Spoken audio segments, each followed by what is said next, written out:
आज हमने एक टॉपिक पढ़ना है दैट इज लंग कार्सिनोमा और सार्काइडोसिस डिफ्यूज पेरेन्काइमल लंग डिसऑर्डर्स में से हमने एक डिजीज कर ली थी, लेकिन उसके अलावा जो डिफ्यूज पेरेन्काइमल लंग डिसऑर्डर्स हैं वो उनकी जनरल प्रेजेंटेशन क्या है और अगर उसका कभी कोई क्वेश्चन आ जाए तो उसको कैसे डायग्नोज करना है, बस उसका हम थोड़ा सा ओवरव्यू लेंगे।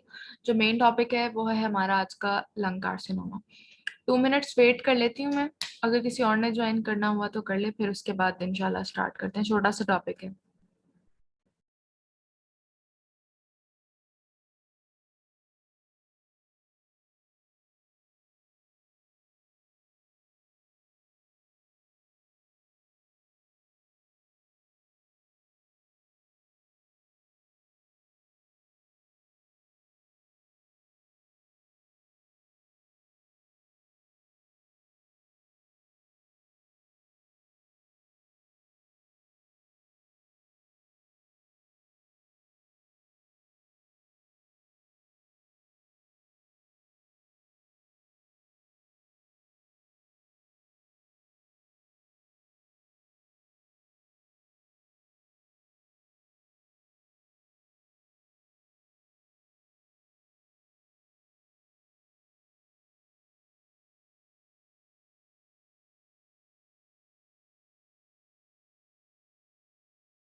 ओके, मैं स्क्रीन शेयर कर रही हूँ आप लोगों के साथ।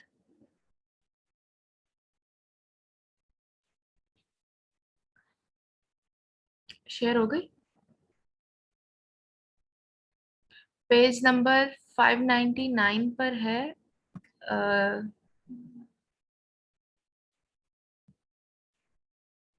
यस, 599 पर है primary tumours of the lung. ये सब लोग ओपन कर लें अपने अपने बुक्स पे। इतना इम्पोर्टेंट टॉपिक नहीं है, लेकिन एक क्वेश्चन आया हुआ है, मैं भी पास पेपर्स देख रही थी तो उसमें एक क्वेश्चन आया हुआ है लंग कार्सिनोमा पे, वो हम लास्ट में देखेंगे भी वो कैसा किस तरह आया हुआ है।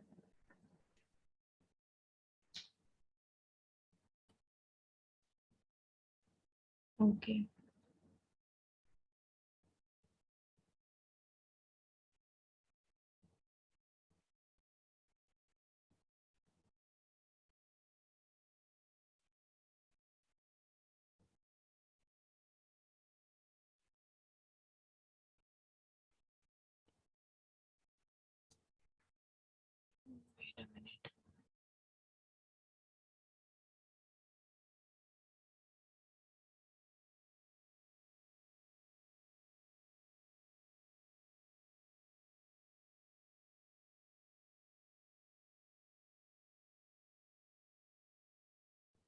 अच्छा, सबसे पहले बात कर लेते हैं रिस्क फैक्टर्स की, जो कि लंग कैंसर में जो लंग कैंसर को ज्यादा प्रमोट करते हैं या लंग कैंसर को के रिस्क को बढ़ाते हैं बॉडी के अंदर। सबसे पहला उसके अंदर है सिगरेट स्मोकिंग।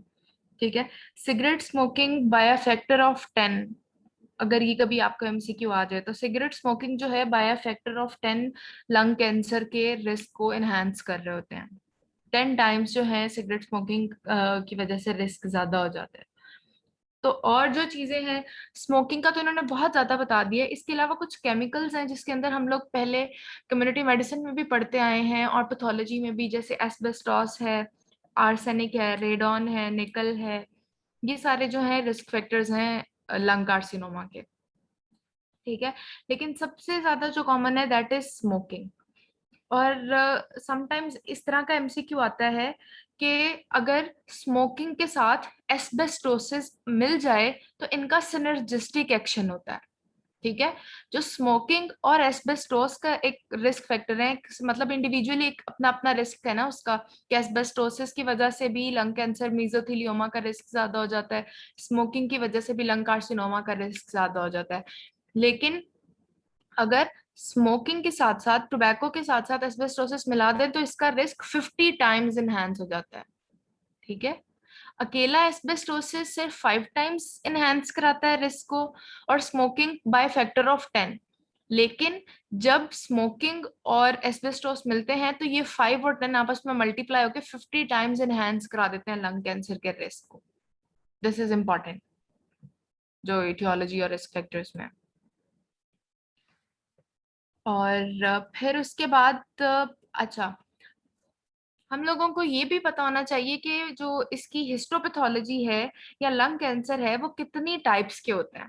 ठीक है, तो हम लंग कैंसर को दो में डिवाइड करते हैं। एक डिवाइड करते हैं small cell carcinoma of lung में, और एक non small cell carcinoma of lung में। ठीक है, small cell carcinoma of lung में तो सिर्फ हमारे पास वो small cell carcinoma of lung एक सिंगल इंटाइटी है, सिंगल जो है कार्सिनोमा वो इसके अंदर आ जाता है। लेकिन non small cell carcinoma of lung के अंदर स्क्वेमस आते हैं। ठीक है, अडीनो कार्सिनोमा आता है, large cell carcinoma of lung आता है, और कार्सिनॉइड ट्यूमर आता है। जितने भी हैं वो बाकी non small cell carcinoma of lung में आते हैं।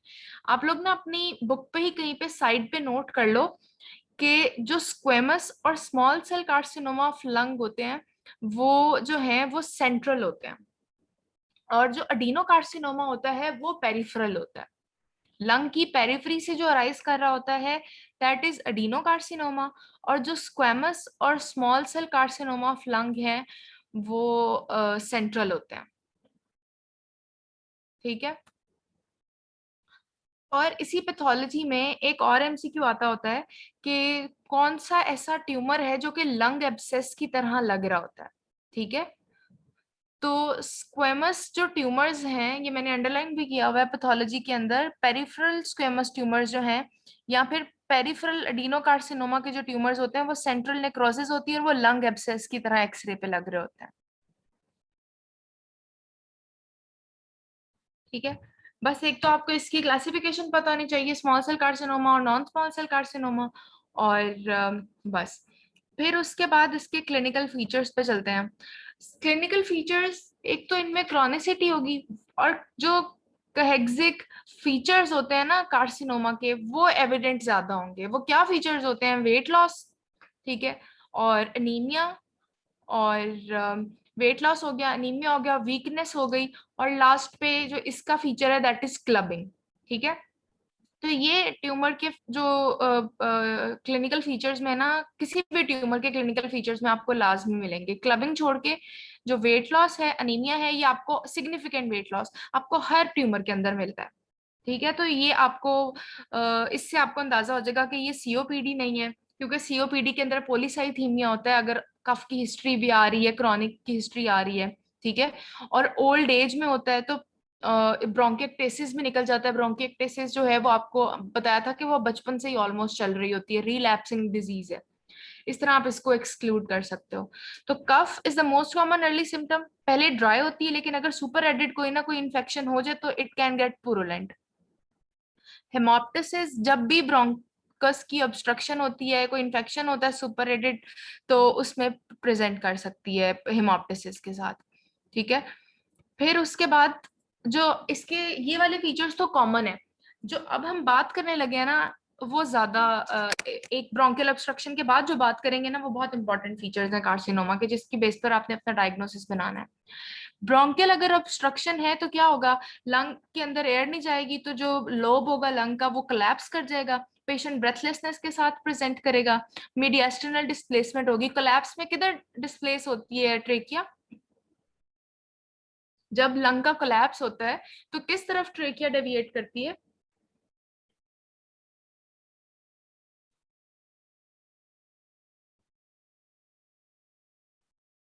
Yes exactly, towards the same side. बिल्कुल।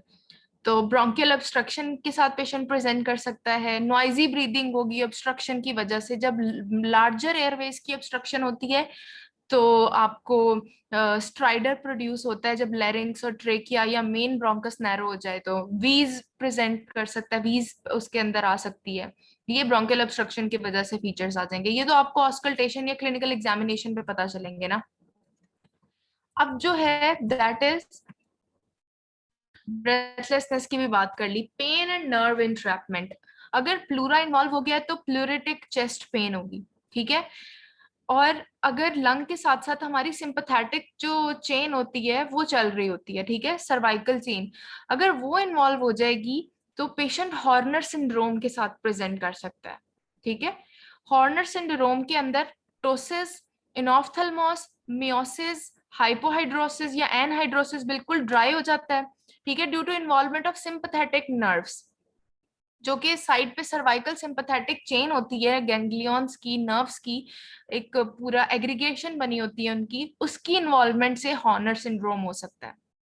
ठीक है, और इधर से ही ब्रेकियल प्लेक्सिस निकल के जा रहा होता है ना, C5 से लेके T1 तक की जो रूट्स होती हैं वो निकल रही होती हैं हमारे एक्सिला से। ठीक है, तो अगर लंग की एपिकल इन्वॉल्वमेंट है, मतलब एपिकल लोब इन्वॉल्व है किसी कार्सिनोमा में लंग के, तो जो ब्रेकियल प्लेक्सिस है उसकी जो सबसे लोअर रूट है T1 and C8, lower part of the brachial plexus, तो ये इन्वॉल्व हो सकती है। इसको कहते हैं पैनकोस्ट सिंड्रोम। तो इसकी वजह से स्मॉल मसल वेस्टिंग जो है हैंड की वो हो सकती है, थिनार हाइपोथिनार एमिनेंस जो है वो वेस्टिंग हो सकती है उसकी। तो ये भी एक बहुत इसका जो है ना मेजर फीचर है जिसपे आप डायग्नोज कर सकते हो।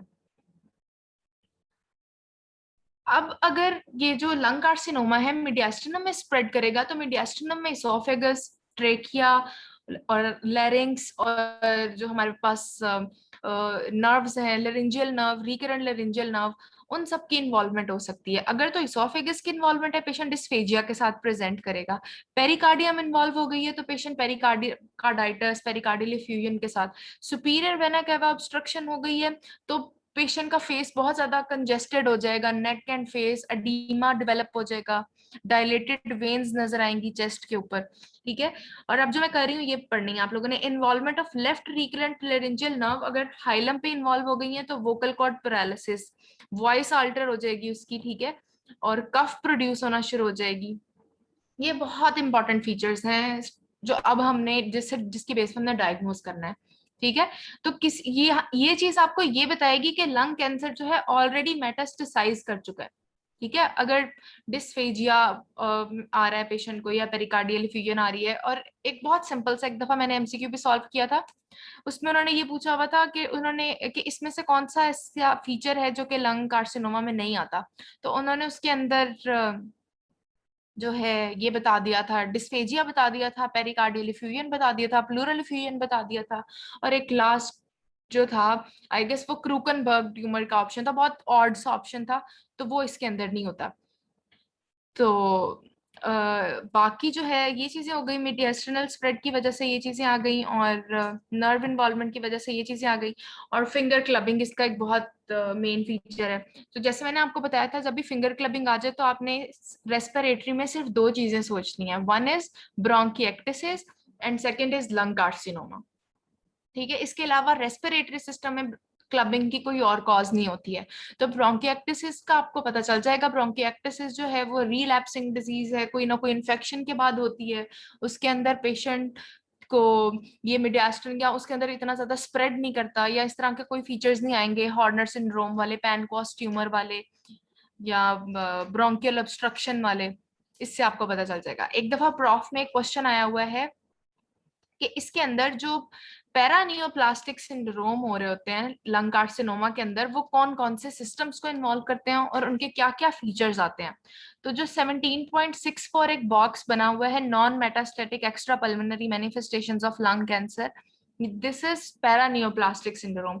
पैरानियोप्लास्टिक सिंड्रोम क्या है कि वो ऑर्गेनिकली इन्वॉल्व नहीं है सिस्टम, या उस सिस्टम का कोई प्रॉब्लम नहीं है, लेकिन लंग कार्सिनोमा की वजह से कोई ना कोई ऐसा हार्मोन रिलीज हो रहा है away from the site of the tumour, जो कि ये फीचर्स जिसकी वजह से ये फीचर्स आ रहे हैं।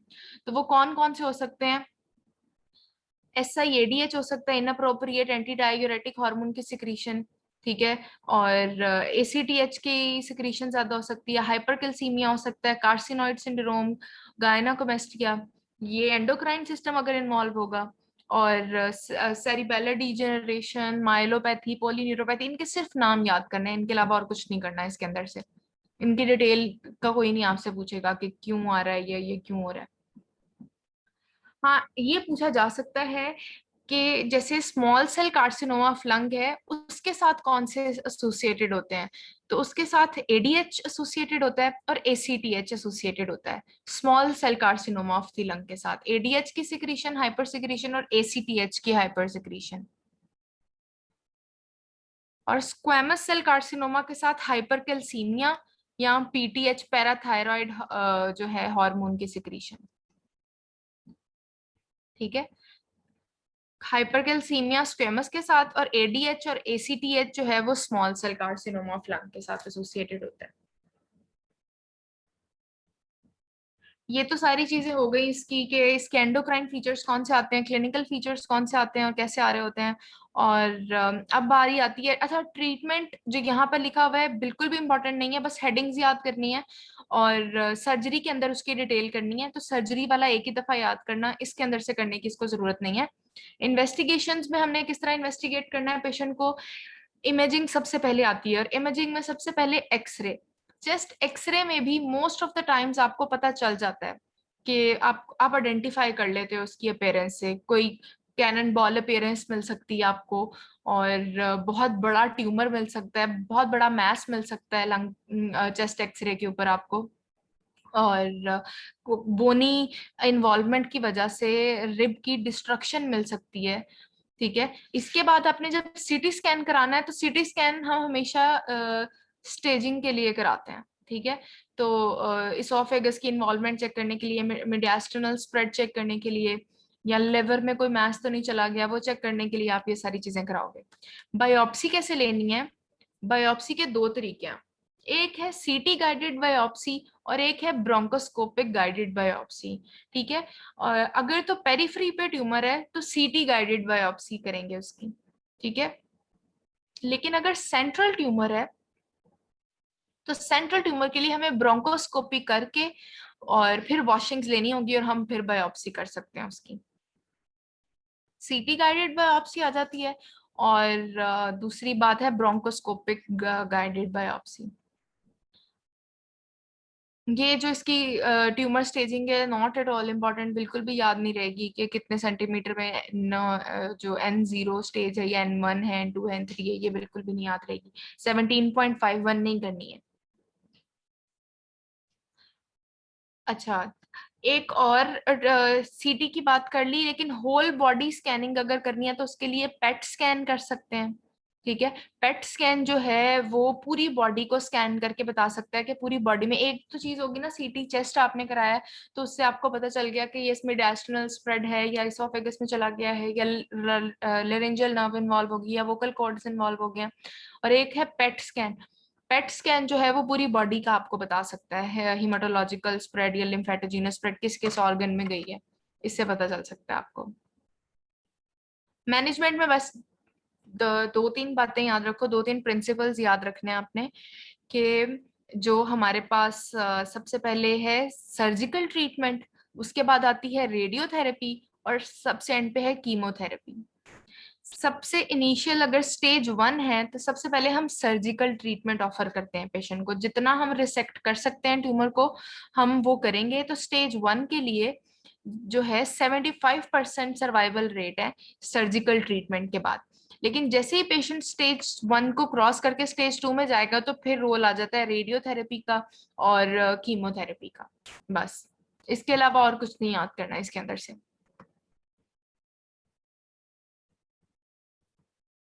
और ये तो चीज हो गई कि स्टेज 1, स्टेज 2 और स्टेज 3 जब मेटास्टेसाइज कर जाएगा तो बस फिर पेलिएटिव ट्रीटमेंट्स रह जाते हैं। पेलिएटिव ट्रीटमेंट्स क्या है?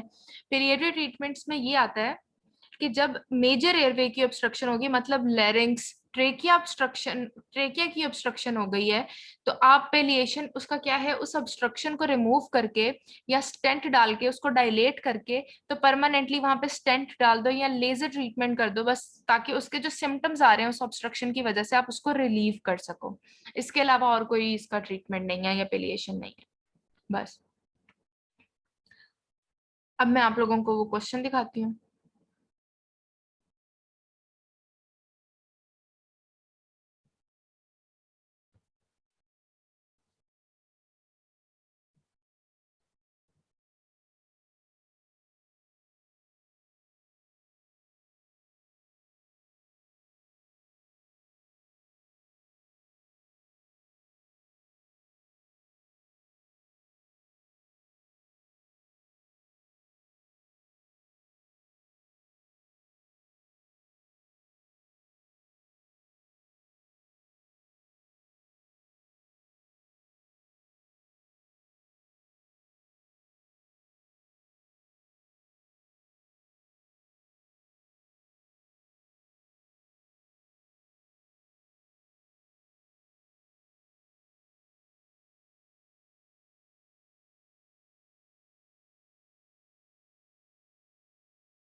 ओके, ये क्वेश्चन देखो।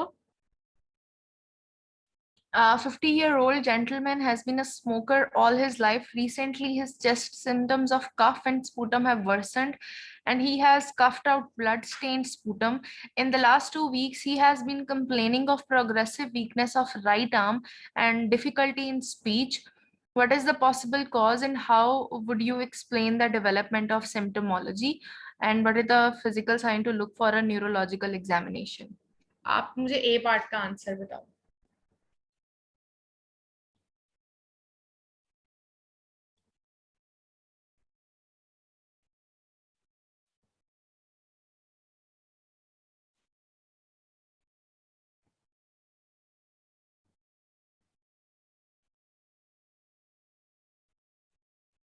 ओके, ठीक है।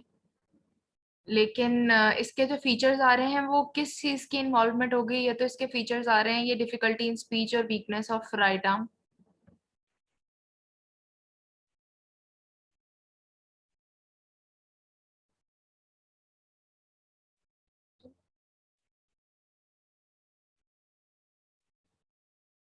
Yes, pain and nerve involvement, brachial plexus की इन्वॉल्वमेंट हो गई है। इसको हम क्या कहते हैं? इसको कौन सा सिंड्रोम कहते हैं?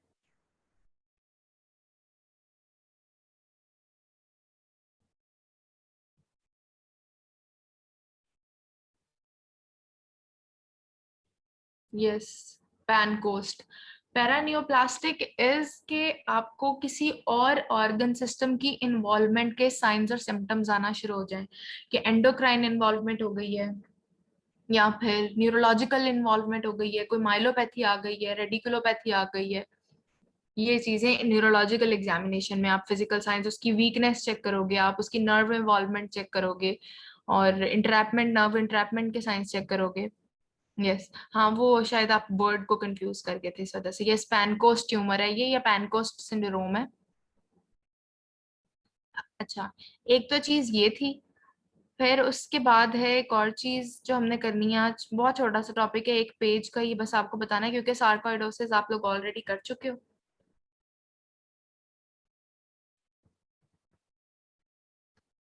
दिस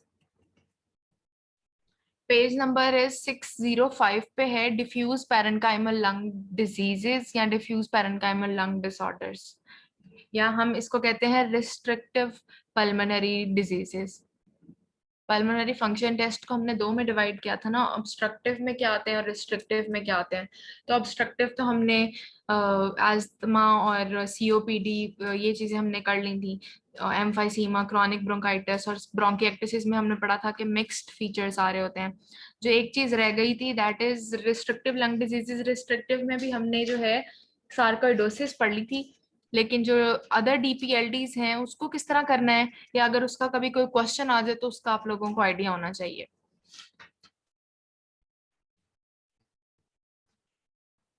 अच्छा, इसके अंदर सबसे पहले डिफ्यूज पैरेन्काइमल लंग डिसऑर्डर्स के अंदर हमें पहला प्रिंसिपल ये पता होना चाहिए कि जैसे हमने उसमें पढ़ा था लंग्स एक्सपैंड कर रहे होते हैं ऑब्स्ट्रक्टिव लंग डिसऑर्डर्स में, एयर की ट्रैपमेंट की वजह से, एयर अंदर ट्रैप हो रही होती है, इसकी वजह से जो है लंग्स इन्फ्लेट, हाइपर इन्फ्लेटेड हो जाते हैं, और बैरल शेप चेस्ट अपीयरेंस आती है चेस्ट की। तो जो डिफ्यूज पैरेन्काइमल लंग डिसऑर्डर्स हैं वो रिस्ट्रिक्टिव लंग डिजीज है। इसके अंदर लंग्स की फाइब्रोसिस हो रही होती है, इसके अंदर लंग्स श्रिंक कर रहे होते हैं, लंग्स की जो इंटरनल कैपेसिटी है वो डिक्रीज हो रही होती है। दैट्स वाई जो स्टैटिक लंग वॉल्यूम्स हैं, जिसके अंदर टोटल लंग कैपेसिटी है, रेजिडुअल वॉल्यूम है, और ये सारी चीजें जो है इसके अंदर डिक्रीज हो रही होती हैं।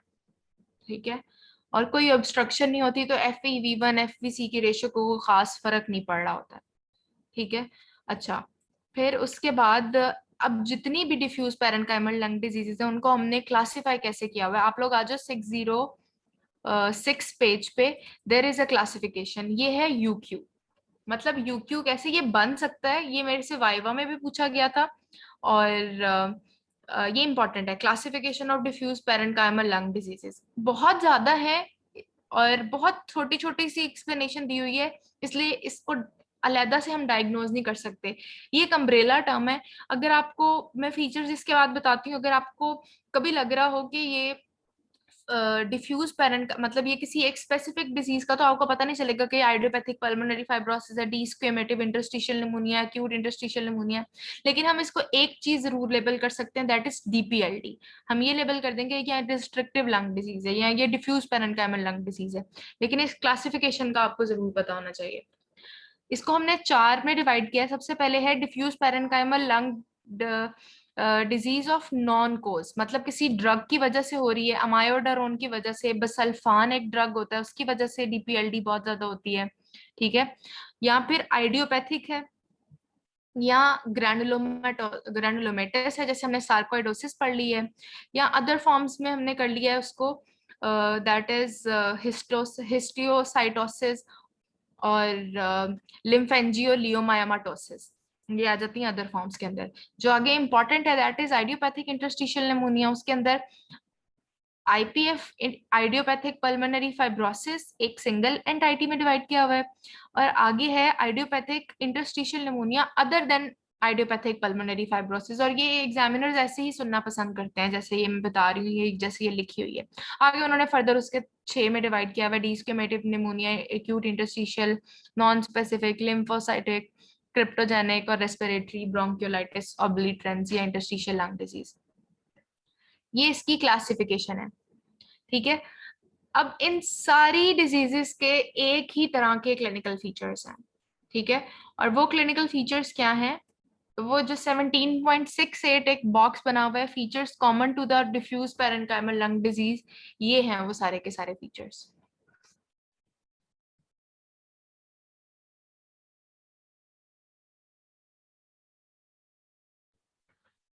ओके, तो पेशेंट क्लिनिकली कैसे प्रेजेंट करता है? यूजुअली इसके अंदर ऐसा कोई सिक्रीशंस नहीं होती हैं, या ऐसा जो है कोई इन्फेक्शन नहीं होता है रिस्ट्रिक्टिव लंग डिजीजेस के अंदर।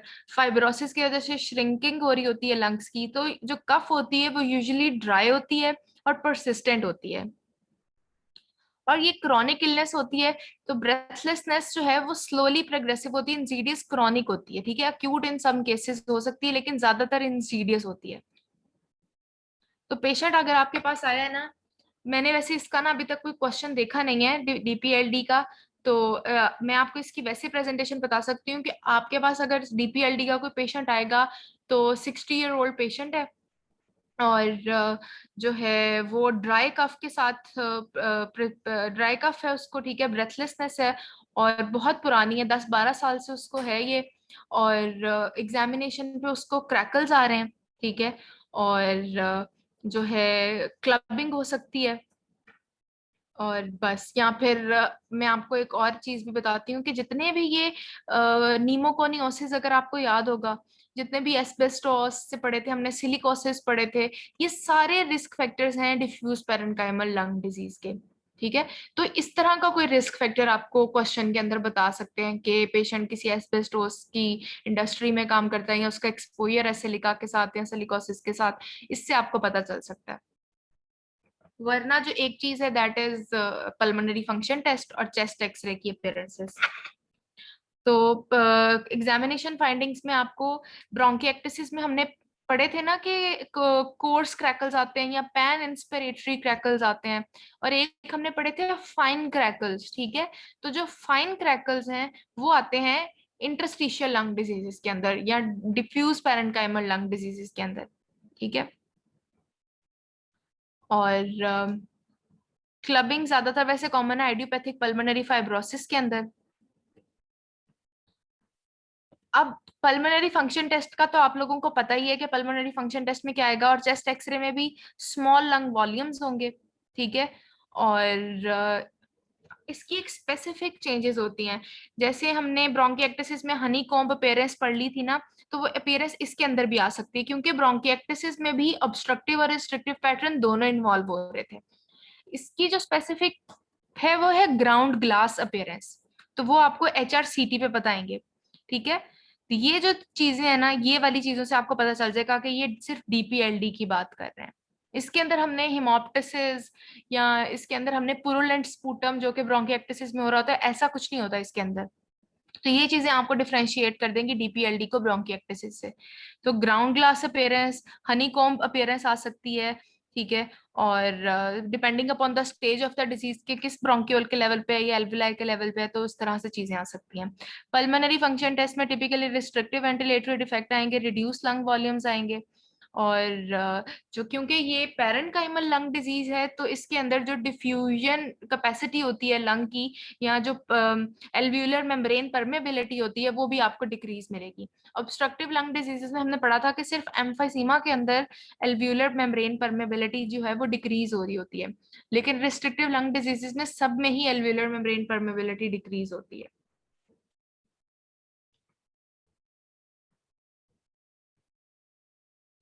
बस इसके अंदर से यही चीजें हमने करनी थी।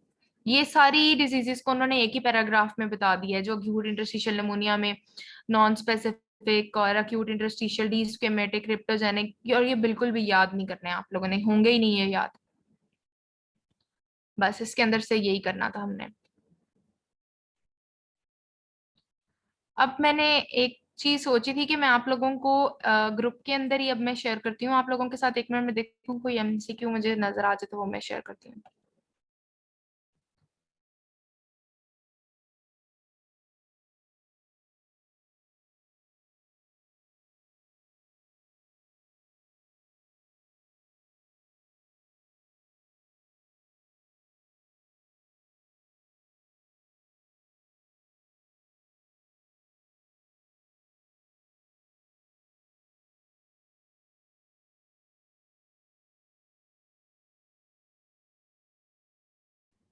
मैं आप लोगों के साथ ना डिफरेंट एक्सरेज की अपीयरेंस शेयर करती हूँ, लेकिन वो ग्रुप के अंदर करती हूँ ताकि सब लोगों के साथ शेयर हो जाए और सब लोगों को क्लियर हो जाए प्लूरल एफ्यूजन और लंग एब्सेस कैसी नजर आती है। 2-3 चीजें तो आप लोगों को पता है, वो आप लोग ही मुझे बताओगे। तो आज का लेक्चर बस खत्म करते हैं, कल से इंशाल्लाह हम लोग अब हीमाटोलॉजी और सीएनएस में से मैंने डिसाइड करना है कि कौन से स्टार्ट कराऊं। तो कल इंशाल्लाह आई थिंक मैं आपको सीएनएस से स्टार्ट कराती हूँ क्योंकि वो लंबा है, फिर उसके बाद हम हीमाटोलॉजी करेंगे। अगर किसी को क्वेश्चन है तो वो पूछ ले, अगर नहीं तो फिर अल्लाह हाफिज।